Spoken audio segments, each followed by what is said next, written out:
আসসালামু আলাইকুম রহমতুল্লাহি বারাকাতুহু। কেমন আছো আপুরা ভাইরা সবাই? আজকে সিম দিয়ে সিলভার কাপ মাছ দিয়ে রান্না করব। প্রথমে সিলভার কাপ মাছগুলা নিয়ে নিছি ধুয়ে। এখানে সিলভার কাপ মাছের পেটের মাছগুলো আছে, এগুলো তেল তেলা করে সেজন্য এই মাছগুলো নিলাম।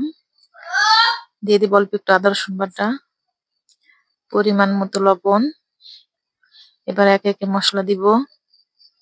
হলুদের ফাঁকি, মরিচের ফাঁকি আর ধনিয়ার ফাঁকি লাগবে।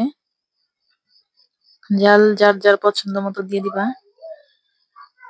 এখন একটা কড়াই বসিয়ে দিলাম। কড়াইতে দিয়ে দেবো রান্না করার তেল আর দিয়ে দেবো পেঁয়াজ কুচি।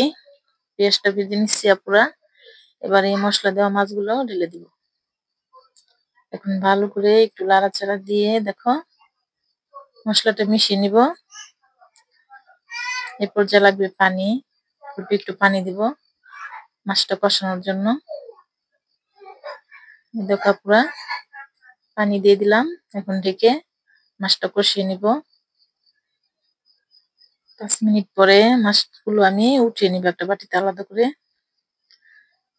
এখন আমি উড়ি আর আলু, উড়ি চিনো? ময়মনসিংহ অঞ্চল উড়ি বলে। সিম আর আলু কেটে ধুয়ে নিছি।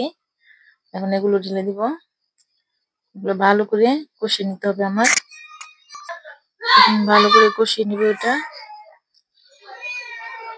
আর একটু কষিয়ে নিতে হবে। আবার ঢেকে দিব। ঢেকে 2-3 বার ভালো করে কষিয়ে নিবা সবাই। এরপর যেমন কষানো হয়ে গেছে, অনেকক্ষণ কষিয়ে নিলাম দেখো। এবার ঝোল দিয়ে দিব।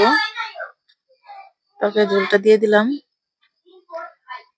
এখন সুন্দর করে লাড়া দিয়ে ঝোলটা লাড়া দিয়ে দিব আর ঢেকে দিব। ঢেকে রান্না করব। 5 মিনিট পরে দেখে দিচ্ছি তোমাদের। তরকারিটা বলক চলে আসছে। এখন আমি মাছগুলো উঠিয়ে রাখছিলাম, মাছটা দিয়ে দিব।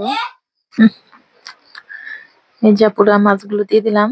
এখন সুন্দর করে লাড়া দিয়ে মাছটাকে মিশিয়ে নিব তরকারির সাথে। এখন কাঁচামরিচ কেটে রাখছি, কাঁচামরিচ গুলা উপর দিয়ে দিয়ে দিব। দিয়ে আবার ঢেকে রান্না। যত ঢেকে রান্না করবা তরকারি তত মজা হবে, ঠিক আছে? তারপর আমার তরকারি হয়ে গেছে, আমি ঝোলটা টানিয়ে নিচ্ছি। এখন একটা বাটিতে বেড়ে নিব। দেখো মাশাআল্লাহ খুব সুন্দর হয়েছে কালারটা। তারপরে তোমরা বাড়িতে এভাবে রান্না করে খেয়ে দেখবা। আর আমার ভিডিওটা ভালো লেগে থাকলে আমার চ্যানেলটাকে সাবস্ক্রাইব করে রাখবা, আমার পাশেই থাকবা।